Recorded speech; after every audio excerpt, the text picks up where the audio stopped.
So hey guys, this is Shashank Singh और आज की वीडियो में हम बात करने वाले हैं टीसीएस एनक्यूटी ऑनलाइन टेस्ट 25 अक्टूबर 2020 स्लॉट 1 के न्यूमेरिकल एबिलिटी के कुछ क्वेश्चंस को। ठीक है, तो हम इस लेक्चर में जो भी क्वेश्चन हम डिस्कस करेंगे बहुत ही अच्छे से डिस्कस करेंगे, क्योंकि अगर आपको आगे भी ऐसे कोई क्वेश्चन मिले तो आप उसको आसानी से कर सको। ठीक है, तो हम जो है पूरे बेसिक कॉन्सेप्ट के साथ इनको जो है डिस्कस करेंगे जो भी क्वेश्चन होंगे। तो चलते हैं, वीडियो को शुरू करते हैं और हम देखते हैं कि हमारा फर्स्ट क्वेश्चन क्या है। तो इसमें हमारा फर्स्ट क्वेश्चन है, in case of frequency distribution of 10 continuous classes the class width is 4 and the lower class limit of the lowest class is 8, what is the upper class limit of the for the highest class. ठीक है, तो ये जो question है वो काफी जो है इजी क्वेश्चन है। ठीक है, जैसे कि आपने बहुत से ऐसे क्वेश्चन किए होंगे जिसमें आपको जो है एक पूरा इंटरवल दिया रहता है, जैसे सपोज 0 से 10 दिया रहता है, उसकी फ्रीक्वेंसी दी रहती है। उसका मतलब होता है कि 0 से 10 के बीच में जो कितने नंबर जो है आपके आ रहे हैं। ठीक है, तो फ्रीक्वेंसी उतनी होगी। फिर आपका क्या होता है, 10 से 20 होता है, एक इंटरवल होता है और उसमें दिया रहता है कितने जो है नंबर आ रहे हैं, उसकी फ्रीक्वेंसी दी रहती है। तो सेम क्वेश्चन है, इसमें कुछ नहीं पूछा है, आपको वही इंटरवल दिया है, इंटरवल की विड्थ दी है। जैसे वहां पर क्या होता है कि 0 से 10 हो गया। ठीक है, तो 0 से 10 हो गया तो इसका मतलब उसका जो विड्थ है इंटरवल की वो क्या है, 10 है। तो ऐसे यहाँ पर जो क्लास इंटरवल है क्या है, 4 है यहाँ पर। और क्या बोला है कि जो लोवेस्ट क्लास है उसकी जो लोअर क्लास लिमिट है वो कितनी है, 8 है। तो अब क्या होगा, जो लोवेस्ट है वो 8 है। तो अगर जो लोवेस्ट की मैं बात करूं, लोवेस्ट क्लास की अपर क्लास लिमिट की, तो कितनी हो जाएगी, +4 ऐड कर देंगे। ठीक है, तो ये हमारा हो जाएगा फर्स्ट इंटरवल। फर्स्ट इंटरवल कितना हो जाएगा, 8 से 12 तक हो जाएगा। फिर जो अगर हम अगले क्लास इंटरवल की बात करेंगे तो कितना हो जाएगा, 12 से 16 हो जाएगा। ठीक है, तो हमने यहाँ पर एक देखा, जैसे आप सपोज कीजिए कि कुछ लोगों को ऐसे पूरा क्लियर नहीं आता है, समझ में आता है, तो मैंने क्या किया, इसको यहाँ पर एक जो है पैटर्न बना दिया। यहाँ पर कितना होगा, 8 + 4 12 हो जाएगा। ये क्या है, जो भी आपका क्लास इंटरवल होगा उसका जो है अपर लिमिट है। ऐसे ये सबसे लोवेस्ट वाले का हो गया। अब इसके बाद से जो सेकेंड वाला होगा उसके आगे वाला, उसमें क्या होगा, 8 + 2 × 4 हो जाएगा, 16 हो जाएगा, ये अपर क्लास हो जाएगा। फिर ऐसे थर्ड का हो जाएगा। तो जब हम बात करेंगे कि यहाँ पर कितने का पूछा है, 10th का पूछा है। ठीक है, पूछा है in case of frequency distribution of 10 continuous classes, total classes कितनी है, 10 है। हाईएस्ट का पूछा है, नहीं कि 10 का पूछा है, 10th का। तो 10th का जो है हाईएस्ट क्लास कितना हो जाएगा, 8 + 10 × 4 यानी कि 48 हो जाएगा। ठीक है, तो अगर यही जो है पूछा रहता है कि लोवेस्ट क्लास, तो लोवेस्ट क्लास इसकी कितनी हो जाती है, -4 हमें करना पड़ता है, यानी कि 44 होता है। ठीक है, जो हाईएस्ट क्लास है उसकी जो लोअर लिमिट पूछता तो 44 हो जाता। ठीक है, तो ऐसे ही जब भी कुछ लोअर या फिर अपर जब भी पूछा रहेगा तो आप ऐसे सवालों को कर सकते हैं। अब देखते हैं हमारा अगला क्वेश्चन क्या है। तो इसमें हमारा अगला क्वेश्चन है, what is the simplified value of, और एक एक्सप्रेशन दिया था। ठीक है, तो इसको तो आप जो है ऐसे ऐड सब्ट्रैक्ट करके डिवाइड करोगे तब आपका आंसर आएगा। ठीक है, एक ऑप्शन तो एक आपके पास है, लेकिन इससे बेटर आपके पास ऑप्शन है कि वहां पर जो है आपको टेस्ट में आपको कैलकुलेटर दिया होता है, आप उस कैलकुलेटर का यूज करो, चुटकियों में सवाल हो जाएगा। ठीक है, ज्यादा कुछ नहीं करना, बहुत ही ईजी है। यहाँ पर अब एक बार मैं इसको बताते चलता हूँ। यहाँ पर क्या है, 1.728 + 1 है। ठीक है, तो ऐड होकर के कितना हो जाएगा, 2.728, और डिवाइड किससे करना है, 1.24 से डिवाइड कर देना है। जितना आएगा वो क्या हो जाएगा, 2.2, और ये क्या है, 1 में से 0.343 माइनस करना है, ये आ जाएगा 0.657, और इसको डिवाइड करना है 2.19 से, ये आ जाएगा 0.3, और दोनों का हमें ऐड कर देना तो कितना हो जाएगा, 2.5 हो जाएगा। तो अब चलते हैं नेक्स्ट क्वेश्चन की तरफ। और नेक्स्ट क्वेश्चन हमारा है कि a leak in the body of a ship which can admit 5 units of water in 16 minutes got detected when it was 40 kilometre away from the shore. ठीक है, यानी कि एक जो है शिप है और उसमें जो है लीकेज हो चुका है, और उसमें क्या बोला है कि जब शिप जो है शोर से यानी किनारे से, जो भी समुद्र है या फिर जो कुछ है वहां से जो उसके किनारे से 40 किलोमीटर पर दूर है, तब उसको डिटेक्ट किया गया कि उसमें 16 मिनट में 5 यूनिट्स जो है 5 यूनिट्स पानी भर जा रहा है। ठीक है, अब बोल रहा है कि entry of 60 units of water will cause the ship to sink, और वहां पर एक कंडीशन है कि जब 60 यूनिट्स ऑफ वाटर उसमें फिल हो जाएगा तो शिप क्या होगी, सिंक करने लगेगी।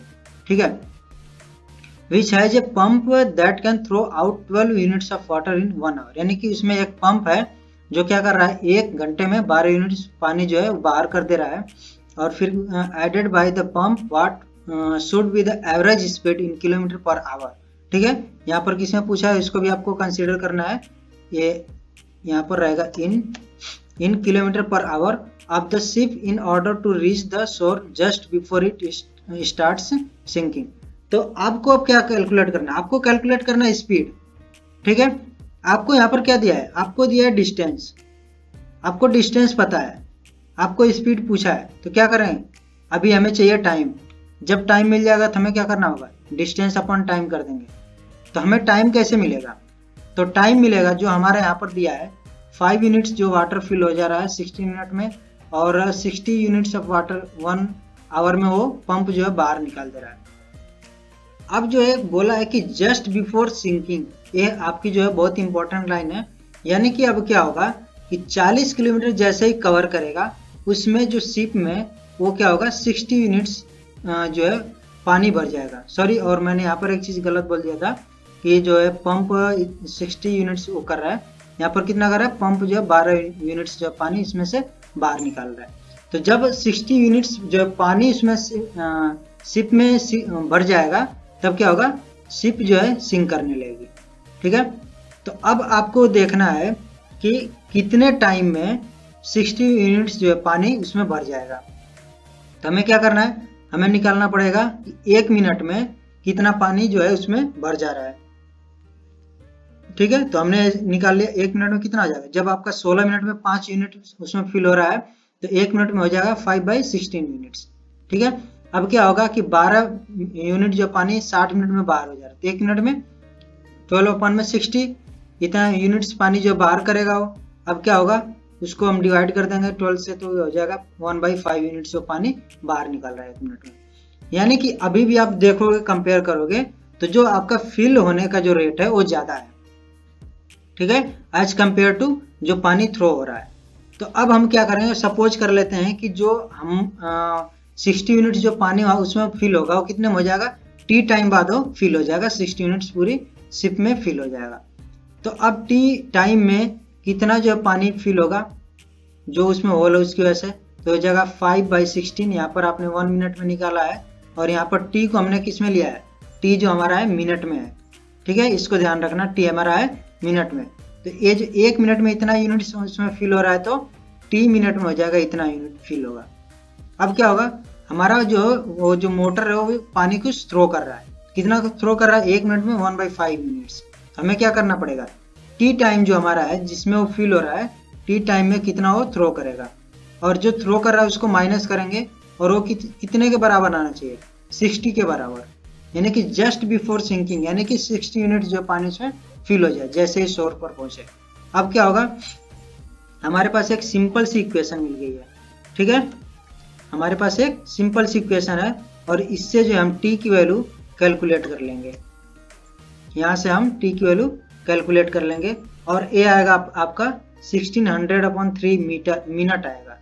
तो जब आपका मिनट में आपको किसमें पूछा है, किलोमीटर पर आवर में, आपको मिनट को आवर में कन्वर्ट करना पड़ेगा और क्या करना पड़ेगा, 60 से डिवाइड कर दोगे आप, तो ये आपका आ जाएगा 80/9 आवर आ जाएगा। अब आपके पास टाइम है, आपके पास डिस्टेंस है, आप डायरेक्ट जो है स्पीड कैलकुलेट कर सकते हो। आपकी स्पीड आ जाएगी 4.5 किलोमीटर पर आवर। ओके, तो ज़्यादा जो है कोई टफ क्वेश्चन नहीं था। सिर्फ क्या है कि आपको जो भी क्वेश्चन दिया रहेगा, आपको क्वेश्चन अगर एक बार में ना समझ में आए आप दोबारा पढ़िए, 2 बार में ना 3 बार पढ़िए। ठीक है, अब उसके बाद भी ना आए छोड़ दीजिए क्वेश्चन को, क्योंकि अब आपको उस पर टाइम नहीं देना है। ठीक है, इतना टाइम नहीं है कि आप जो है उसी को बार बार पढ़ते रहो, अधिक से अधिक 3 बार पढ़ो, इससे ज़्यादा नहीं।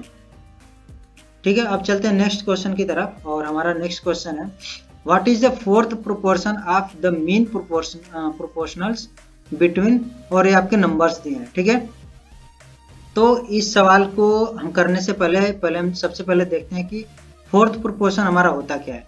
ठीक है, उसका से मीन प्रोपोर्शन क्या होता है, तब जाकर के हम इस क्वेश्चन को आसानी से सॉल्व कर पाएंगे।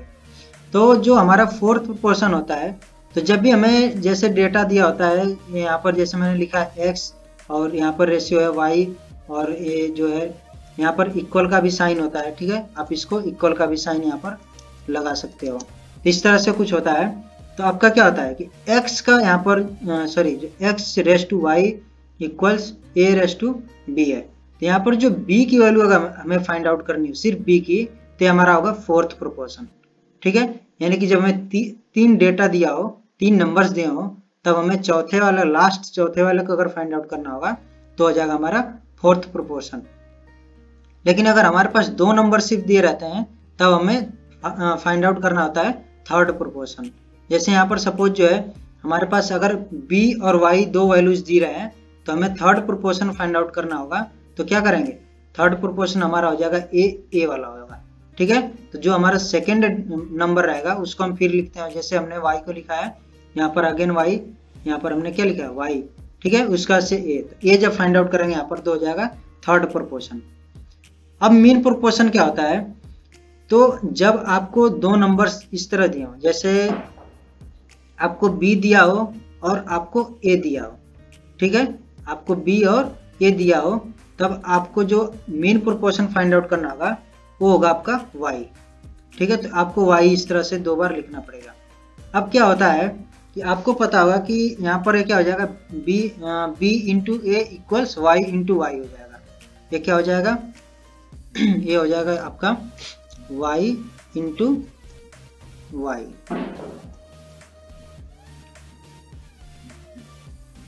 ये आपका हो जाएगा y इंटू वाई इक्वल्स हो जाएगा a इंटू बी, ठीक है।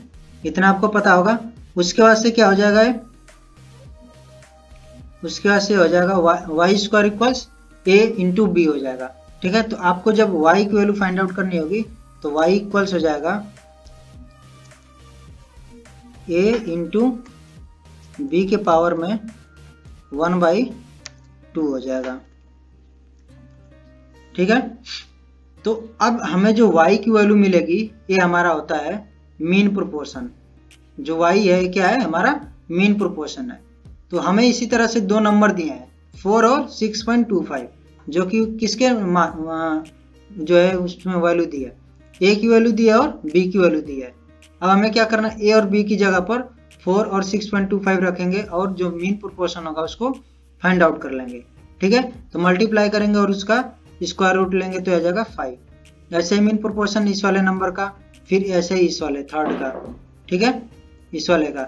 जब तीनों का हमें मिल जाएगा तो हमें क्या करना है, फोर्थ प्रोपोर्शन फाइंड आउट करना है। तो आपको बोला था कि जब तीन नंबर्स दिए यानी कि ये जो हमारे यहाँ मीन प्रोपोर्शन इसका एक आ जाएगा, इसका एक मीन प्रोपोर्शन आ जाएगा और इसका एक मीन प्रोपोर्शन आ जाएगा। तो अब हमें फोर्थ प्रोपोर्शन यानी कि ये जो क्वेश्चन मार्क है फोर्थ वाली वैल्यू कैलकुलेट करनी है। उसको मैंने यहाँ पर क्या लिखा है, m लिखा है। बस आपको m की वैल्यू फाइंड आउट करनी है। ये क्या हो जाएगा, 5 इंटू एम इक्वल्स 0.9 इंटू 0.06 हो जाएगा, ठीक है। और m की वैल्यू आपकी आ जाएगी 0.0105, ठीक है। तो आपको आई होप कि आपको समझ में आ गया होगा कि फोर्थ प्रोपोर्शन क्या होता है और मीन प्रोपोर्शन क्या होता है, और इससे जो आपको पूरा सवाल अच्छे से समझ में आ गया होगा, ठीक है। तो अब चलते हैं नेक्स्ट वाले क्वेश्चन की तरफ। और हमारा नेक्स्ट वाला क्वेश्चन है, a sales representative commission is 6% on all sales up to ₹15,000 and 5% on all the sales exceeding this. He remits ₹47,350 to his company after deducting his commission. What was the total sale? ठीक है, यानी कि जब 15,000 तक है तब तो कितना 6% उस पर कमीशन ले रहा है और उससे ज्यादा है तो वो 5% ले रहा है। अब आपको कुछ नहीं करना है, क्या करेगा, जो भी टोटल सेल रहेगी उसमें से उसने अपना जो भी कमीशन था उसने उसको ले लिया है, डिडक्ट किया तो इतना उसके पास बचा। तो मैं क्या मान ले रहा हूं कि जो टोटल सेल था वो x है, टोटल सेल x रुपीज है, ठीक है। उसमें से क्या होगा कि 15,000 रुपए पर कितना लेगा, 6% कमीशन ले लेगा, ठीक है। और 15,000 रुपए पर 6% का कमीशन ले लिया। और क्या करेगा, जो बचेगा x माइनस 15,000 उस पर कितना लेगा, 5% का कमीशन वो लेगा, तो वो कितना कमीशन हो जाएगा, इतना कमीशन उस पर हो गया। तो टोटल कमीशन इसका ये हो गया, यहाँ से यहाँ तक हमने उसका टोटल कमीशन देख लिया। और वो कितना उसको दे रहा है कंपनी को, इतना दे रहा है 47,350 रुपये। तो इसको हम ऐड कर देंगे तो हमारा आ जाएगा टोटल जो सेल था। ठीक है, अब ये सिंपल सी एक इक्वेशन हमारी बनेगी और इससे हम कैलकुलेट करेंगे एक्स की वैल्यू और वो आ जाएगी 50,000। ठीक है, तो ऐसे जो अभी मैं आपको पूरा जो है प्रॉपर तरीके से ये इक्वेशन को नहीं सॉल्व कर रहा हूँ। ठीक है, तो आप जो है जो भी क्वेश्चन इनको अच्छे से ट्राई कीजिए। ठीक है, इस पे टाइम दीजिए, ट्राई कीजिए, क्योंकि जो भी मैथ के क्वेश्चन होते हैं उनको आप सिर्फ देख करके नहीं कर सकते हो। ठीक है, वो कभी कभी बहुत ज़्यादा गलती आप कर सकते हो, तो इसलिए जो भी क्वेश्चन है उनको ट्राई जरूर करें। ठीक है, तो अब हम चलते हैं नेक्स्ट क्वेश्चन की तरफ, और इसमें है the area of a sector with central angle 15 degree of a circle is 231 square centimetre. If pi की वैल्यू दिया है 22/7 है, what is the circumference in centimetre of the circle. ठीक है, तो यहाँ पर बोला है कि जैसे 15 डिग्री जो है इसका बाइसेक्टर का एक एंगल क्रिएट कर रहा है, कोई सर्कल है वो जो है यहाँ पर इस तरह से कुछ होगा। ठीक है, इस तरह का कुछ शेप होगा जिसमें एंगल की वैल्यू कितनी है 15 डिग्री है। ठीक है, अब ये एक कुछ सर्कल बनेगा जिसका एक छोटा सा पार्ट है और बताया कि इसकी एरिया कितनी है 231 स्क्वायर सेंटीमीटर। ठीक है, अब देखिए यहाँ पर जो फॉर्मूला आता है वो फॉर्मूला बहुत ही इजी है और थोड़ा सा ट्रिकी है। अगर आपको नहीं याद है, नहीं याद रहता है, तो आपको मैं एक चीज़ बता देता हूँ, आपको हमेशा याद रहेगा। अब जैसे आपको याद होगा कि ट्रायंगल का जो एरिया होता है वो क्या होता है 1/2 इंटू जो भी आपकी हाइट होती है। ठीक है, जो हाइट होती है और उसमें एक जो बेस लेंथ होती है। तो जब हम जो बाइसेक्टर का एरिया देखते हैं तो उसको हम बहुत ही छोटे टुकड़े में, जैसे लिमिट आपने पढ़ी होगी, तो जब हम लिमिट टेंड्स टू 0 करते हैं, ठीक है, यहाँ पर जब आर की वैल्यू जब 0 की तरफ टेंड कराते हैं तो क्या होगा, एक ट्रायंगल की तरह काम करेगा। और आपको पता है ट्रायंगल का एरिया क्या होता है 1/2 into base area. Base area क्या हो जाएगा आर हो जाएगा यहाँ पर, और ये जो हाइट हो जाएगी वो कितनी हो जाएगी आर की वैल्यू हो जाएगी। ठीक है, तो वही मैंने लिखा है 1/2 इंटू आर। और आपको आर्क पता है क्या होगा आर इंटू एंगल होता है, यानी रेडियस इंटू एंगल। और एंगल आपको पता होना चाहिए कि एंगल वो भी रेडियन में होता है, डिग्री में नहीं लिखते हैं। तो हमें सबसे पहले क्या करना पड़ेगा, जो डिग्री में 15 डिग्री दिया है उसको हमें कन्वर्ट करना पड़ेगा रेडियन में। तो उसको कन्वर्ट करने के लिए रेडियन हम क्या करते हैं पाई अपॉन में 180 का मल्टीप्लाई कर देते हैं डिग्री में। ठीक है, और अगर आपको पाई में वैल्यू दी है तो क्या करना होगा 180 अपॉन में पाई से मल्टीप्लाई करेंगे। ठीक है, यानी कि यही उल्टा हो जाएगा, 180 अपॉन में पाई से मल्टीप्लाई करेंगे तो हमें वो चीज़ पाई से डिग्री में मिल जाएगी। और जब डिग्री से पाई में कन्वर्ट करना होगा तो हमें पाई अपॉन में 180 का मल्टीप्लाई करेंगे। ठीक है, यानी कि जो चाहिए उसको ऊपर रख देंगे और बाकी नीचे 180। ठीक है, तो अब क्या होगा कि यहाँ पर हमने कैलकुलेट कर लिया 15 डिग्री का वैल्यू, ये आ जाएगा आपका पाई अपन में 12 आ जाएगा। ये हो गया आपका एंगल रेडियन में। ठीक है, और आपका जो है आर की वैल्यू फाइंड आउट करनी है। यहाँ पर आपको फाइंड करना है सर्कमफेरेंस। सर्कमफेरेंस होता है 2πr, तो इसलिए हम आर की वैल्यू फाइंड आउट कर रहे हैं। ठीक है, जब हमें आर की वैल्यू मिल जाएगी तो हमें सर्कमफेरेंस मिल जाएगा। तो यहाँ पर जो आपका एरिया दिया है और यहाँ पर जो है 1/2 हो जाएगा, आर हो जाएगा, और आर की वैल्यू आर इंटू एंगल हो जाएगी। ठीक है, और एंगल की वैल्यू पाई अपन में 12 हो जाएगी। अब सब कुछ वैल्यू रख देंगे तो हमें आर की वैल्यू मिल जाएगी 42 सेंटीमीटर मिलेगी। ठीक है, जब आर की वैल्यू मिल गई तो हमें 2πr में वैल्यू रख देंगे और हमें ये मिल जाएगी 264 सेंटीमीटर। तो आई होप कि ये वाला भी सवाल आपको अच्छे से समझ में आ गया होगा। तो अब हम चलते हैं नेक्स्ट वाले की तरफ, और हमारा नेक्स्ट क्वेश्चन है in a competitive exam 5 marks are awarded for every correct answer and for every wrong answer 2 marks are deducted. Satvik scores 32 marks in the examination. ठीक है, यानी कि जब 5 मार्क्स जो है अवार्ड उसको मिल रहे हैं करेक्ट आंसर पे और 2 मार्क्स उसमें डिडक्ट हो रहे हैं, तब उसको कितने मार्क्स मिले 32। और बोल रहा है कि if 4 marks have been awarded for each correct answer and 1 marks had been deducted for each incorrect answer Satvik would have scored 34 marks. ठीक है, यानी जब उसको करेक्ट आंसर पे 4 मार्क्स मिलेंगे और 1 मार्क्स जो है इनकरेक्ट पर डिडक्ट होगा, तब उसको टोटल 34 मार्क्स मिल रहे हैं। ठीक है, तो पूछा है कि इफ सात्विक अटेम्प्टेड ऑल द क्वेश्चंस, यानी कि जितने भी क्वेश्चन थे उसने अटेम्प्ट किया है, तब टोटल नंबर ऑफ क्वेश्चंस कितने थे। तो ये भी बहुत ही इजी सवाल है, इसमें कुछ नहीं करना, हमें मान लेना है, हमें दो चीज यहाँ पर दी है, दो इक्वेशन बनाने के लिए दो कंडीशंस दे रखी हैं। हम मान लेंगे करेक्ट आंसर उसने कितने दिए, x दिए, और इनकरेक्ट कितने दिए, y दिए। ठीक है, अब आपको फर्स्ट वाला यूज करना है। 5 मार्क्स मिल रहा है एक क्वेश्चन करेक्ट करने पे, तो x क्वेश्चन करेक्ट होगा तो 5x मार्क्स मिलेंगे, और 2 मार्क्स डिडक्ट हो रहा है तो y अगर गलत है तो 2y डिडक्ट हो जाएगा, यानी कि माइनस कर देंगे, तो टोटल कितना हो गया 32। ये आपका हो जाएगा इक्वेशन नंबर 1। और ऐसे ही जब 4 मार्क्स मिल रहा है करेक्ट पर तो 4x, और 1 मार्क्स डिडक्ट हो रहा है तो 1 इंटू वाई, ये कितना हो जाएगा y, और उसको माइनस करेंगे तो हमारा हो जाएगा 34। ठीक है, हमारे पास दो इक्वेशन है, दोनों को सॉल्व करेंगे और x और y की वैल्यू मिल जाएगी।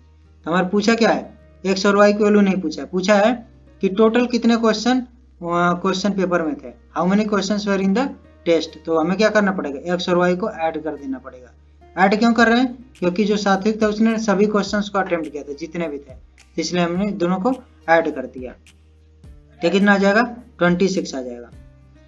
अब हमारा नेक्स्ट क्वेश्चन है, A takes 10 days less than B to complete a work and together they do it in 12 days.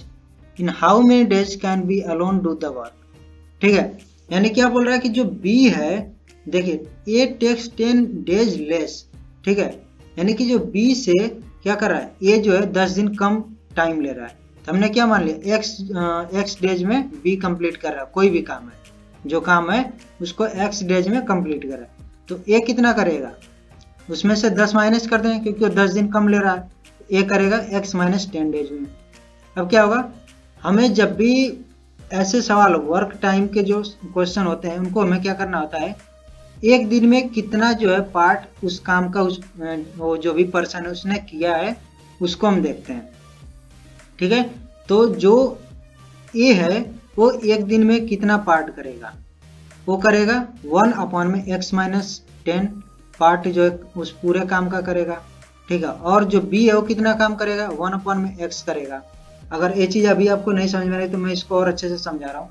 जैसे मान लीजिए A ने काम किया 10 दिन में पूरा काम कंप्लीट किया, ठीक है, मैं पूछूंगा कि उसने जो पूरा काम है उसका कितना पार्ट जो है एक दिन में किया। ठीक है, क्योंकि अब देखिए एक जो ये जो है वो 10 दिन में कंप्लीट कर रहा है सपोज। ठीक है, ये इस क्वेश्चन से मैं रिलेट नहीं कर रहा हूँ बिल्कुल भी, मैं बस आपको ये समझाना यहाँ पर चाह रहा हूँ कि हम क्यों जो है 1 में किसी चीज को करके यहाँ पर कंपेयर करते हैं। ठीक है, तो जैसे ये क्या है, सपोज जो है 10 दिन में कर रहा है, बी जो है 5 दिन में काम को कर रहा है, तो हम अब दोनों को कंपेयर नहीं कर सकते। ठीक है, क्योंकि हमें अब कंपेयर करने के लिए दोनों को सेम प्लेटफॉर्म सेम लेवल पे लाना पड़ेगा। तो सेम लेवल पर हमें लाने के लिए हम क्या करते हैं कि उनका एक एक दिन का काम हम कंपेयर करते हैं, जो भी कैलकुलेशन करनी होती है सब काम हम एक दिन पे करते हैं कि इन्होंने एक दिन में कितना काम किया। ठीक है, उसको हम कंपेयर करते हैं। तो वही चीज हम करते हैं यहाँ पर कि अगर जो है, अब हम इस क्वेश्चन पे आते हैं, तो अगर जो है बी जो है x डेज में कर रहा है पूरा काम, तो एक दिन में कितना करेगा 1/x।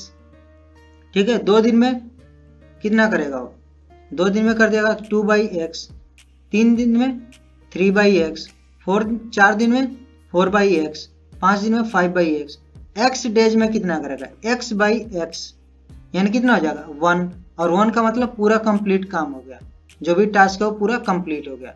ठीक है, तो इसलिए हम 1/x की है, और जो इसका ए वाला है वो भी इतना हो जाएगा। अब हम क्या करेंगे, ये बोल रहा है कि जो दोनों जब साथ में मिलकर काम करते हैं तो 12 दिन में काम को कंप्लीट कर देते हैं। इसको भी हम कंपेयर करने के लिए यहाँ पर एक दिन से कंपेयर करेंगे, और ये हो जाएगा एक दिन में काम कितना हो जाएगा 1/12 हो जाएगा।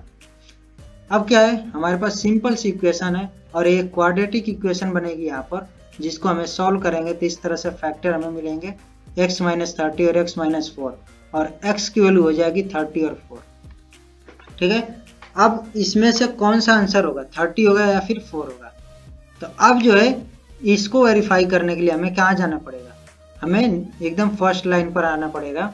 बी कितना काम कर रहा है, x डेज में कर रहा है, तो हम पहले क्या करेंगे 30 लेंगे x की वैल्यू, तो ए कितने दिन में करेगा 20 डेज में कर देगा, ठीक है, ये तो ठीक है। सेकंड अगर हम 4 को लेते हैं तो बी जो है 4 डेज में कर रहा है, ये कितने डेज में करेगा -6 डेज, और -6 डेज कोई डे नहीं है, इसलिए हम जो 4 हमारा आंसर है उसको डिस्कार्ड कर देंगे, ठीक है। तो हमारा आंसर क्या हो जाएगा 30 डेज हो जाएगा। आज की वीडियो में बस इतना ही। अब हम देखते हैं कुछ और भी क्वेश्चंस को नेक्स्ट वीडियो में। सो अगर आपने जो है मेरे चैनल को सब्सक्राइब नहीं किया है, चैनल पर नए हैं तो चैनल को जरूर सब्सक्राइब कर देना।